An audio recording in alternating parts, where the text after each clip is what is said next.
اس بات کو نہیں مان رہے اور کہا جا رہا ہے کہ محمود خان اچکزئی کا جو نوٹیفیکیشن ہوا ہے یہ نواز شریف صاحب کی وجہ سے ہوا ہے اور ان کو انقلابی اور جمہوری بنانے کی کوشش کی جا رہی ہے۔ اب نواز شریف صاحب واقعتاً اگر انقلابی ہیں، جمہوری ہیں، آئینی ہیں، قانونی ہیں اور وہ سب کچھ بہت ہی مہذب ہیں جمہوری انداز میں، تو پھر جناب سب سے پہلے تو ان کو جعلی فارم 47 واپس کر دینا چاہیے۔ ڈاکٹر یاسمین راشد صاحبہ جو ہیں وہ جیل میں بیچاری کس عذاب کا شکار ہیں، ان کو فسطائیت کا شکار ہیں، ان کو فارم 47 واپس کر دیں۔ اور یہ وہی ڈاکٹر یاسمین راشد ہیں جنہوں نے اس وقت جب نواز شریف صاحب کا پلیٹلیٹس گرائے جا رہے تھے دانستہ طور پر، اس وقت بھی انہوں نے شک کا فائدہ جو ہے وہ نواز شریف صاحب کو دیا تھا اور انہوں نے عمران خان صاحب کو کہا تھا کہ اس پہ ہمیں کچھ نہیں کرنی چاہیے، سیاست یا کسی زیادہ کھوج نہیں لگانی چاہیے، اگر وہ ان کی رپورٹس آ رہی ہیں جیسی بھی ہیں آپ ان کو بھیجیں علاج کے لیے۔ تو وہ ڈاکٹر یاسمین راشد ان کو جیل میں ڈالا ہوا ہے جعلی فارم 47 کے ساتھ۔ پھر 26ویں غیر آئینی ترمیم کی نواز شریف صاحب نے خود ووٹ دیا، پھر 27ویں غیر آئینی ترمیم کی نواز شریف صاحب نے خود ووٹ دیا، پھر 26 نومبر کو ایک دھمکی امیز پریس کانفرنس کی اور جناب فیلڈ مارشل جناب جنرل عاصم منیر صاحب کا نوٹیفیکیشن روکا اور پھر اپنی شرائط منوائیں اور شرائط منوا کر انہوں نے کہا کہ ضرور دو بندوں کو سزائیں دیں، جنرل فیض کو اور عمران خان صاحب کو۔ پہلے تو یہ سزائیں دیں فوری، پھر انہیں دینا پڑی 7 دن اور 10 دن کے اندر دونوں کو سزائیں دینا پڑی۔ تو یہ وہی نواز شریف صاحب ہیں اور مجھے حیرت ہے کہ کہا جا رہا ہے کہ نواز شریف صاحب نے محمود خان اچکزئی صاحب کا نوٹیفیکیشن کروا دیا، تو اس کا مطلب ہے پھر راجہ ناصر عباس صاحب کا نوٹیفیکیشن بھی نواز شریف صاحب کروائیں گے، کیونکہ وہاں تو چیئرمین سینٹ ہیں گیلانی صاحب پیپلز پارٹی کے، تو کیا وہ بھی انہی کے تابع ہیں؟ تو نہیں جناب، ایسی بات نہیں ہے۔ اس لیے بہت صحیح طور پر جو شفیع جان نے صحیح بات کی ہے، انہوں نے کہا کہ اگر ہمیں تو یہ کہا جا رہا تھا کہ محمود خان اچکزئی صاحب کو تبدیل کر دیں اور ان کی جگہ پہ آپ کوئی بھی لے آئیں اپنا بندہ، یہ کہا جا رہا تھا، اور جب جاتے تھے ایاز صادق صاحب کے پاس تو وہ یہ کہتے تھے کہ جناب وہ تو جناب یا تو جنرل عاصم منیر صاحب سے بات کریں یا فیصل نصیر صاحب سے بات کر لیں، کیونکہ یہ انہی کا معاملہ ہے، وہ حکم کریں گے، ہمیں بریگیڈیئر فہیم کا میسج آ جائے گا، ہم نوٹیفیکیشن کر دیں گے۔ تو یہ ساری صورتحال جو ہے وہ معاملات اس طریقے سے چل رہے ہیں۔ تو یہ چیزیں جو ہیں یہ اس وقت ہمیں نظر آ رہا ہے اس وقت۔ تو انہوں نے کہا کہ جناب نواز شریف نے اگر کال کرنی تھی تو پہلے کر دیتے، اور لیکن بات ہی یہ ہے کہ جہاں سے ڈکٹیشن ان کو مل رہی تھی وہیں سے ڈکٹیشن آ گئی اور محمود خان اچکزئی صاحب کا نوٹیفیکیشن ہو گیا۔ تو اس لیے یہ جو انقلابی بنانے کی کوشش کر رہے ہیں تو میرا خیال ہے کہ یہ زیادتی کر رہے ہیں، اور تمام ہمارے دانشوروں کو بھی، جو دانشور دوست ہیں ان کو بھی چاہیے کہ وہ ایسا بیانیہ مت بنایا کریں، ایسی خبریں مت بنایا کریں کہ جو چلے ہوئے کارتوس ہیں ان میں ہوا بھرنے کی کوئی ضرورت نہیں ہے، کیونکہ جو چلا ہوا کارتوس ہے اس میں جتنی مرضی آپ گرمائش کر دیں اور اس نے چلنا نہیں ہوتا، وہ فارغ ہو جاتا ہے۔ ہم بچپن میں پٹاخے بجاتے تھے تو جس میں پٹاس نہیں ہوتی تھی وہ پھونکے مار کے جتنا مرضی کر دیں اس نے نہیں پھٹنا ہوتا۔ اس لیے یہ ذرا احتیاط کریں، کیونکہ ورنہ آپ کو پتہ ہے کہ آج کل سوشل میڈیا کا زمانہ ہے اور نوجوان جو ہیں جو جنریشن الفا بریوو چارلی سب کے سب اس وقت بیٹھے ہیں تیار، اور وہ پھر کسی کو معاف نہیں کرتے، کیونکہ وہ تو کچا چھٹا سامنے بیان کر دیتے ہیں۔ تو پھر یہ نہ کہیے گا کہ جناب ہمارے ساتھ زیادتی ہوگی، کیونکہ نوجوان آج کل بہت ہی الرٹ بیٹھا ہے، اور 24 گھنٹے، کیونکہ 24 گھنٹے کہیں نہ کہیں، کیونکہ پاکستان میں اگر رات ہوتی ہے تو برطانیہ اور امریکہ میں دن ہوتا ہے، اور اس لیے 2 گھنٹے کا فرق ہے، تو ہر ریجن کا نوجوان جاگ رہا ہے، تو اس لیے احتیاط کیجیے۔ آگے بڑھتے ہیں جی، کیونکہ پھر ایک بات کہی گئی، محمود خان اچکزئی صاحب آ گئے ہیں تو نواز شریف صاحب نے اگر کیا ہے تو پھر تو محمود خان اچکزئی صاحب کو کل کراچی نہیں جانا چاہیے تھا، وہ کراچی گئے ہیں، وہ بھی، اور راجہ ناصر عباس صاحب بھی، اسد کیسر صاحب بھی، سارے کراچی گئے ہیں اور 8 فروری کی تیاری کر رہے ہیں۔ اور اس کے بعد یہ کہ اگلی خبر جو ہے، کیونکہ یہ سب کچھ ہو کیوں رہا ہے، کل کا آپ کو اگلی خبر میں آپ کو دے دیتا ہوں تاکہ آپ کو اندازہ ہو کہ صورتحال کس طرف جا رہی ہے. کیونکہ ایک طرف عمران خان صاحب کے جو سہیل آفریدی ہیں ان کے ساتھ آپ نے پنجاب میں کیا کیا اور مریم صاحبہ نے کیا اور نواز شریف صاحب کی دختر نیک اختر نے کیا تو انہی کو ویلکم کر لیتے. اس سے اچھی تو پیپلز پارٹی تھی کہ انہوں نے ایئرپورٹ پہ آ کے کم از کم سندھی ٹوپی اور اجرک دے دی اور اس کے بعد جب پریشر آیا تو اس کے بعد انہوں نے کہا کہ اب ہم مجبور ہیں, اب جناب ہمیں حکم ملا ہے کہ سختی کریں لہٰذا ہم سختی کر رہے ہیں. تو جب یہ ساری چیزیں ہو رہی ہیں تو نواز شریف صاحب جب سہیل آفریدی گئے تھے تو وہاں کر لیتے. اور پھر اگلی بات یہ کہ محمود خان اچکزئی صاحب کو نواز شریف صاحب بلا لیتے ملاقات کے لیے. انہوں نے تو ملاقات کے لیے بھی نہیں بلایا, لاہور بیٹھے رہے نہیں بلایا, لاہور کے دورے پر گئے نہیں بلایا. اور پھر شہباز شریف صاحب جو ہیں بذریعہ رانا ثناء اللہ صاحب محمود خان اچکزئی صاحب کو توڑنے کی کوشش کرتے رہے اور کہتے رہے کہ پہلے آپ شہباز شریف صاحب سے مل لیں, مکا کر لیں, اس کے بعد ہم نوٹیفیکیشن کر دیں گے. یہی ایاز صادق صاحب تھے, وہ یہ کہتے تھے کہ میں تو ایک ایک ایم این اے سے بات کروں گا اور اس کے دستخط چیک کروں گا کہ کوما ٹھیک ہے, فل سٹاپ ٹھیک ہے, پھر ان کو ذاتی طور پہ بلاؤں گا. یہ ساری باتیں ہو رہی تھیں. تو اس لیے جناب یہ انقلابی کا چکر مت کریں. اور جن کے پاس ٹوٹل سیٹیں ہی 15-17 ہیں, اگر نواز شریف صاحب اتنے ہی جمہوری ہیں تو سارے کے سارے فارم 47 واپس کریں اور بتائیں کہ جناب ہم نے, اور پھر قاضی صاحب کے ذریعے سے بلے کا نشان چھینا گیا تو کیا وہ صرف field marshal general Asim Munir صاحب کا حکم تھا؟ نہیں جناب, نواز شریف صاحب بھی اس میں شامل تھے اور بنفس نفیس شامل تھے. قاضی صاحب تو تھے ہی انہی کے خاصم خاص, کیونکہ جب تک قاضی صاحب نہیں آئے نواز شریف صاحب نے پاکستان میں قدم نہیں فرمایا. اور وہ آئے ہیں قاضی صاحب چیف جسٹس, تو نواز شریف صاحب آئے ہیں پاکستان اور انہوں نے آ کے پھر یہ سارا الیکشن کروایا, بلے کا نشان چھینا. اس لیے یہ کہنا کہ جناب نواز شریف صاحب معصوم ہیں اور مسلم لیگ نواز معصوم ہیں آل شریف, ایسی بات ہرگز ہرگز ہرگز نہیں ہے. اور کیونکہ وہ تو بہت ناپ تول کے اپنا پورے کا پورا منافع نہیں بلکہ سود سمیت وہ قیمت وصول کرتے ہیں اور کر رہے ہیں. تو اگلی خبر, کیونکہ کل وہ یہ رہا ہے جو میں بار بار کہہ رہا ہوں کہ کمبل سے جان چھڑوانی پڑے گی اور یہ کاؤنٹ ڈاؤن سٹارٹ ہو چکا ہے. اگر اس کاؤنٹ ڈاؤن کو بچانے کی کوشش کی گئی یا ابھی بھی اگر ہماری ملٹری لیڈرشپ نے کوئی ہینکی پھینکی کرنے کی کوشش کی تو پھر یقین جانیے کہ یہ سارے کا سارا ٹبر جو ہے بشمول سب کے یہ سب جائیں گے. کیونکہ کل ایک پریس کانفرنس ہوئی, میں ذرا اس کے بارے میں آتا ہوں اور اس کے بعد پھر کچھ اور خبروں کی طرف بھی ہم جائیں گے. کل ایک پریس کانفرنس ہوئی اور وہ پریس کانفرنس کی کچھ تفصیلات تو میں آپ کو بتا چکا ہوں. وہ تھی چیمبر آف کامرس کی, اور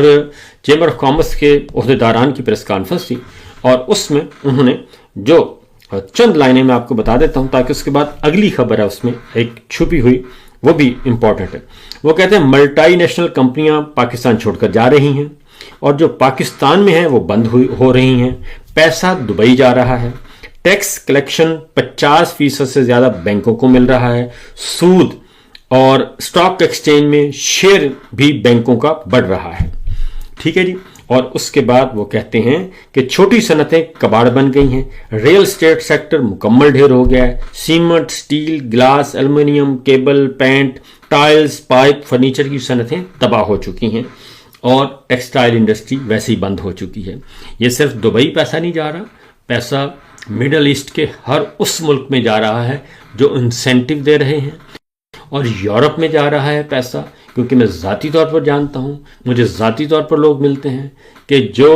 یورپ کی طرف اب رخ کر رہے ہیں وہ ادھر بھی نہیں جاتے, کیونکہ ادھر بھی وہ کہتے ہیں اثر و رسوخ آ جاتا ہے اور وہاں پہ بھی جو ہے وہ پہنچ جاتے ہیں. اس لیے وہ کہتے ہیں کہ نہیں, یورپ آیا جائے آزاد فضاؤں میں. اور بنگلہ دیش جا رہے ہیں لوگ, سری لنکا جا رہے ہیں. یہ تو صورتحال. اور خود جو آپ کے حکمران خاندان ہیں جعلی فارم 47 والے سارے کے سارے یہ اپنا سرمایہ باہر نکال رہے ہیں. یہ ہے صورتحال. تو اصل کل کی جو پریس کانفرنس ہے یہ کل تمام ٹیلی ویژن چینلز نے براہ راست دکھائی, تمام ٹی وی چینلز نے, اور وہ چارج شیٹ دے رہے تھے اور مسلسل چارج شیٹ دیے جا رہے تھے فیڈرل گورنمنٹ کو، شہباز سرکار کو، چچا جان کو اور بھتیجی جان کو بھی، کیونکہ چچا اور بھتیجی اکٹھے ملے ہوئے ہیں، وہ آل شریف کو چارج شیٹ کیے جا رہے تھے اور ٹی وی چینلز دکھا رہے تھے۔ تو کل ایسا ہوا کہ پہلی دفعہ کہ ٹی وی چینلز کو فون کال نہیں آئی کہ جناب یہ حکومت کے خلاف پریس کانفرنس ہے اور معیشت کی پہلی ہی بری حالت ہے تو یہ پریس کانفرنس نہ دکھائیں۔ کل پہلی دفعہ فون نہیں آیا موشی بھائی کا، تو لہٰذا یہ ایک بہت بڑی تبدیلی کل دیکھی گئی، اور جس کی وجہ سے یہ کافی ہمارے جو ہیں پریشان ہیں، جو نون کے لوگ ہیں کافی پریشان ہیں۔ اس لیے اب یہ زبردستی، اب اگلا سٹیٹمنٹ ہے، اب یہ زبردستی پی ٹی آئی سے پیار کی پینگیں بڑھانے کی کوشش کریں گے اور ان کو الٹی سیدھی کہانیاں بھی سنائیں گے کہ یہ سب کچھ وہ کر رہے تھے، فیلڈ مارشل کر رہے ہیں، فیصل نصیر کر رہے ہیں، یہ سارے لوگ کر رہے ہیں، ہم تو آپ کو پتہ ہے سیاسی لوگ ہیں، ہم تو چاہتے ہیں کوئی نہ کوئی راستہ نکلے۔ تو یہ بات جو ہے ان فرق دونوں کا ظاہر ہو چکا ہے، نون لیگ کا اور پیپلز پارٹی کا فرق ظاہر ہو چکا ہے۔ پیپلز پارٹی نے انیشیٹو لیا، نون لیگ نے انیشیٹو نہیں لیا، اس نے شروع دن سے دبانے کی کوشش کی، پہلے دن سے ہی، سہیل افریدی ہوں، محمود خان اچکزئی ہوں، اپوزیشن کے لوگ ہوں، ان کو وہ گردن سے پہلے دن سے ہی دبایا، پیپلز پارٹی نے نہیں دبایا۔ تو بہرحال ان کو یہ فیس کرنا پڑے گا۔ اگلی خبر ہے جی، جو کہ وہ ہے سہیل افریدی صاحب، کیونکہ اگلے پلیئر ہیں سہیل افریدی، اور سہیل افریدی کی تیرا وادی ان کا حلقہ ہے، قومی اسمبلی ان کا گھر ادھر ہے اور وہیں سے وہ جیت کر آئے ہیں، قبائلی علاقوں سے ان کا تعلق ہے۔ عمران خان صاحب نے اسی لیے 2-3 وجوہات سے ان کو بنایا تھا وزیر اعلیٰ، اور کیونکہ قبائلی علاقہ جات سے آج تک کوئی بھی صوبے کا وزیر اعلیٰ نہیں بن سکا تھا آج تک، اور کیونکہ وہ قبائلی علاقہ جات تھے ان کی نمائندگی ہی نہیں ہوتی تھی، اور وہ سینٹ اور قومی اسمبلی میں ان کو سیٹیں دی جاتی تھیں۔ جب علاقے مرج ہوئے تو عمران خان صاحب، پاکستان تحریک انصاف، انہوں نے قبائلی علاقوں کو فوقیت دی۔ گنڈا پور صاحب کا تعلق تھا ڈیرہ اسماعیل خان سے۔ اب اگلا پلیئر سہیل افریدی وہ قبائلی علاقوں سے لے کے آئے عمران خان صاحب۔ ایک یہ کہ وہ نوجوان تھے، دوسرا قبائلی علاقوں سے ان کا تعلق تھا، اور قبائلی علاقے سب سے زیادہ متاثر ہیں، اور وہ پاک افغان بارڈر پہ بالکل سرحدی علاقے ہیں، اور دہشت گردی کا ڈھول بھی وہیں پیٹا جاتا ہے سب سے زیادہ۔ تو اس لیے ان کو بنایا، اور انہوں نے پھر ان کی روکنے کی بھی کوشش کی۔ D G I S P R نے جس طریقے سے اپوزیشن کی، یعنی کہ اتنی اپوزیشن، ان کی اپوزیشن جماعتوں نے اپوزیشن نہیں کی، Noon league, peoples party, J U I, سب نے اس حد تک نہیں گئے جس حد تک D G I S P R party بن کے سامنے آ گئے، ترجمان اعلیٰ مسلم لیگ نون۔ تو لہٰذا جب یہ ہوا تو وہ بن گئے۔ تو اب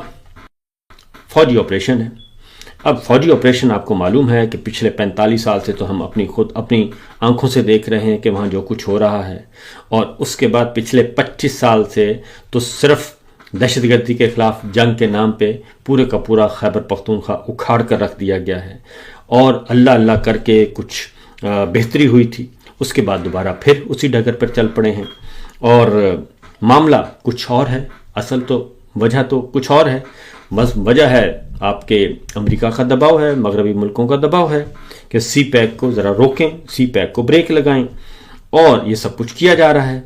اور اس لیے اب تیرا کا جو سارا علاقہ ہے وہ خالی کروا لیا گیا ہے۔ اب وہ بیچارے خواتین ہیں، بچے ہیں، سخت سردی ہے، وہ سڑکوں پہ بیٹھے ہیں، آگے نہ کوئی کیمپ ہے نہ کچھ ہے، اور وہ سڑکوں پہ بیٹھے ہیں۔ پھر آگے جو اس کی سیکورٹی کا عمل ہے وہ طویل ترین اور تکلیف دہ، آنکھوں کا وہ رٹینہ چیک کیا جا رہا ہے۔ رٹینہ ہوتا ہے، کیا ہوتا ہے جی؟ تو خیر وہ چیک کیا جا رہا ہے آنکھوں کو لگا کے، اور یہ ساری کی ساری وہ سیکورٹی ہو رہی ہے، اور یہ سب کچھ ہو رہا ہے جی۔ تو اس پہ خیال یہ تھا کہ سہیل افریدی صاحب کے جو لوگ ہیں وہ ان کے خلاف ہو جائیں گے، لیکن وہ پہنچ گئے، اور وہ پہنچے اور اپنے لوگوں کے ساتھ ملے، فنڈ بھی ریلیز کیا، ان کے دکھ درد بھی سنے، اور وہ ایک عام آدمی کے طور پہ جو ہیں وہ ان کے ساتھ گپ شپ لگائی اور ان کے ساتھ پورا دن گزارا۔ تو مسئلہ یہی ہے کہ سوا اس کے کہ ضد اور ہٹ درمی کے بجائے یہ سارے کام پیار محبت سے بھی ہو سکتے ہیں. یہ آپ کا سلوک وزیر اعلیٰ بلوچستان سے ہے اور کل بلوچستان میں اتنا بڑا واقعہ ہو گیا اور وہ تھانہ کھاران میں وہ آئے ہیں دہشت گرد ملیٹنٹس آئے ہیں, دہشت گرد آئے ہیں, وہ آ کے تھانہ بھی الٹا کے لے گئے اور بندے بھی چھڑوا کے لے گئے, جیل بھی توڑ دی, سب کچھ کر دیا اور کوئی کچھ کر نہیں سکا. تو اس کا ذکر DGI/SPR نے کبھی بھی نہیں کیا. ترجمان اعلیٰ مسلم لیگ نون نے وہ صرف خیبر پختونخوا کو رگڑتے ہیں اور صرف اس لیے کہ یہاں پہ عمران خان صاحب یا پاکستان تحریک انصاف کی حکومت ہے. تو سہیل افریدی صاحب نے کل یہ کہا ہے کہ 22 بڑے اور 14,000 چھوٹے آپریشنز کے بعد بھی اب کیا ضمانت ہے کہ امن قائم ہو سکے گا. پالیسی تبدیلی کا مطالبہ کریں تو دہشت گردوں کا حامی کہا جاتا ہے, اور کل بھی آپریشن کے خلاف تھے, آج بھی ہیں اور آئندہ بھی اس ناکام پالیسی کا حصہ نہیں بنیں گے. یہ انہوں نے دو ٹوک انداز میں کہا اور یہ بات درست ہے. اور انہوں نے کہا کہ تیرا کے عوام کے ساتھ جو ہو رہا ہے وہ ناقابل قبول ہے. بار بار ناکامی کے باوجود بند کمروں کے فیصلے سے باز نہیں آیا جا رہا. مشاورت کی بات کریں تو الزام لگایا جاتا ہے کہ سمگلروں سے تعلق ہے. تو سمپل سی بات ہے کہ افغان پالیسی جو ہے وہ پہلے دن سے, افغان پالیسی ہو, امریکہ پالیسی ہو, انڈیا پالیسی ہو, چائنا پالیسی ہو, ایران پالیسی, افغانستان پالیسی, ساری کی ساری پالیسیاں وہ ہمارے آپ جنرل صاحب جو ہیں وہ ڈیل کرتے ہیں. جو بھی وقت کا جنرل ہے وہ ڈیل کرتا ہے. تو جب آپ لوگ ڈیل کرتے ہیں تو پھر